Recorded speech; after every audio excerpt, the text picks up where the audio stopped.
अस्सलाम वालेकुम, कैसे हैं आप लोग? आज हम लोग अपनी रेसिपी जो लेकर आए हैं वो है बहुत ही मज़ेदार सी मसालेदार चटपटी कलेजी। और ये कलेजी हम किस तरह से घर में झटपट तैयार कर सकते हैं, इसको क्लीन करने का तरीका क्या है कि ये कलेजी इस रेसिपी से करें, बहुत मज़े की बनती है। चैनल को अगर अब तक सब्सक्राइब नहीं किया है, मेरे चैनल को सब्सक्राइब करें, बेल का आइकन भी प्रेस कर दें। चलिए जी, अब हम रेसिपी स्टार्ट करते हैं। यहाँ पर मेरे पास कलेजी तकरीबन 500 ग्राम के करीब है।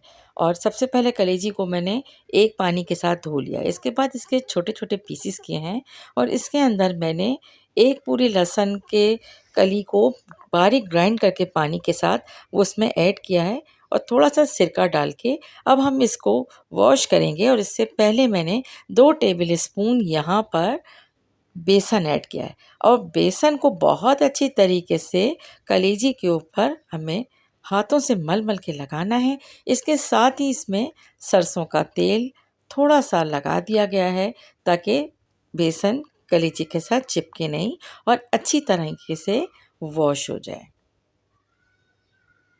इस तरह से बहुत अच्छी तरीके से कलेजी को साफ़ करेंगे। पीसेस आप पे डिपेंड करता है आप कितने इसमें रखना चाहती हैं। इसके बाद एक पानी से कलेजी को अच्छी तरह धोकर और उसे छन्ने में रख देंगे। यहाँ पर हमने कलेजी तैयार करने के लिए 4 टेबल स्पून से 6 टेबल स्पून ऑयल लिया है और 2 टेबल स्पून हमने इसमें घी लिया है। और एक बड़े साइज़ की प्याज को बारीक स्लाइस में कट करके अब हम इसे अच्छी तरह से प्याज को कलर चेंज होने तक फ्राई कर लेंगे। मीडियम लो हीट पर हमें इसे प्याज को फ्राई करना है, बिल्कुल जलने नहीं देना है क्योंकि कलेजी का कलर पक के वैसे ही डार्क हो जाता है। अगर हम प्याज भी डार्क करेंगे तो कलेजी और ज़्यादा डार्क कलर की बनती है। अब हम इसमें ऐड करेंगे कलेजी जो हमने धोकर छन्नी में रखी थी। इसका पानी बिल्कुल ड्रेन कर लेना है और इसे प्याज के साथ ऐड कर लेना है। बहुत अच्छी तरीके से मिक्स करेंगे। कलेजी का कलर चेंज होने तक इसे मिक्स करना है और जनाब इसमें ऐड कर लेना है 2 टेबल स्पून से 2.5 टेबल स्पून भर के लहसुन अदरक का पेस्ट। लहसुन अदरक का पेस्ट भी ऐड करने के बाद 1 मिनट तक अच्छी तरह से इसे भून लेना है। अब लाल मिर्च की बारी आती है। 1.5 टेबल स्पून लाल मिर्च, 1 टीस्पून भर के हल्दी पाउडर। इसके अलावा इसमें धनिया जाएगा, तकरीबन हमने 1.5 टेबल स्पून के करीब धनिया डाला है।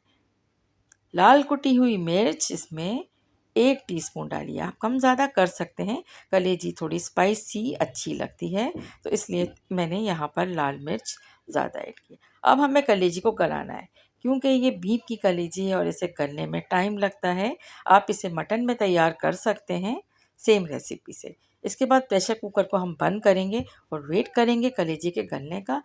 अब हम तैयार करते हैं एक शानदार सा मसाला। यहाँ पर 1 टेबल स्पून साबित धनिया, 1 टेबल स्पून सफ़ेद ज़ीरा,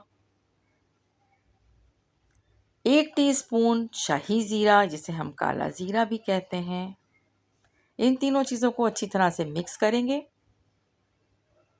और बहुत हल्का सा रोस्ट करने के बाद अब यहाँ पर आप देख सकते हैं कि कलेजी को हमने कुक करते वक्त इसमें एक बड़े साइज़ का टमाटर भी बीच में रख दिया था, उसे कट करके नहीं इस्तेमाल किया था। कलेजी को भूनते जाएंगे और टमाटर को हम इस तरह से मैश करेंगे और ऐड कर लेंगे।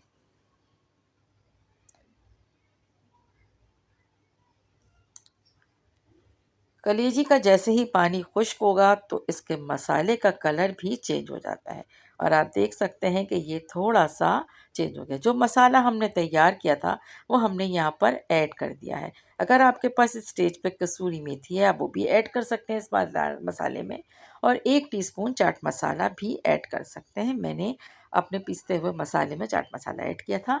यहाँ पर मैंने 2 से 2.5 टेबल स्पून गाढ़ा दही ऐड किया है जिसे बगैर मैंने मिक्स किए हुए इसमें ऐड किया है और साथ साथ इसमें जो ये छोटी वाली हरी मिर्च होती है वो भी इसमें ऐड कर दी है। कलेजी को बहुत अच्छे तरीके से अब यहाँ पे भूनना है। जितना भी ऑयल और घी हमने ऐड किया था वो तमाम ऊपर नज़र आ रहा है। इसका मतलब है कि कलेजी ऑलमोस्ट डन है। अब हमने यहाँ पर ऐड कर देना है हरी मेथी। हरी मेथी का कलेजी के साथ बहुत गहरा ताल्लुक़ है, यूँ समझ लें कि ये इसके मज़े को और ज़्यादा चार चाँद लगा देती है। एक पूरा लेमन ऐड करेंगे कलेजी में ताकि इसमें खटास आए और बहुत मज़ेदार सी भुनी-भुनी सी ये कलेजी अब तैयार है। इसे सर्विंग डिश में निकालते हैं और आपको दिखाते हैं फाइनल लुक कैसा है। रोटी के साथ इसे सर्व करें या इसे आप स्पून से खाएं। दोनों ही सूरतों में ये बहुत सॉफ्ट और बहुत मज़े की बनके तैयार होती है। बस याद रखिएगा कलेजी को बहुत अच्छी तरीके से गलाना है, इसे बिल्कुल भी सख्त नहीं रखना है और ये भी कोई ज़रूरी नहीं है कि कलेजी से बकरा-ईद में खाई जाए। इसे ज़रूर महीने में 1 दफ़ा खाना चाहिए क्योंकि कलेजी में बेतहाशा विटामिन्स होते हैं। सबसे बढ़कर इसमें आयरन काफ़ी मिक़दार में पाया जाता है, तो इसको अपनी ग़िज़ा में हमें शामिल रखना चाहिए। तो अगर रेसिपी आपको पसंद आई है तो इसे ज़्यादा से ज़्यादा शेयर करें, लाइक करें, कमेंट करना याद रखिएगा। Thanks for watching.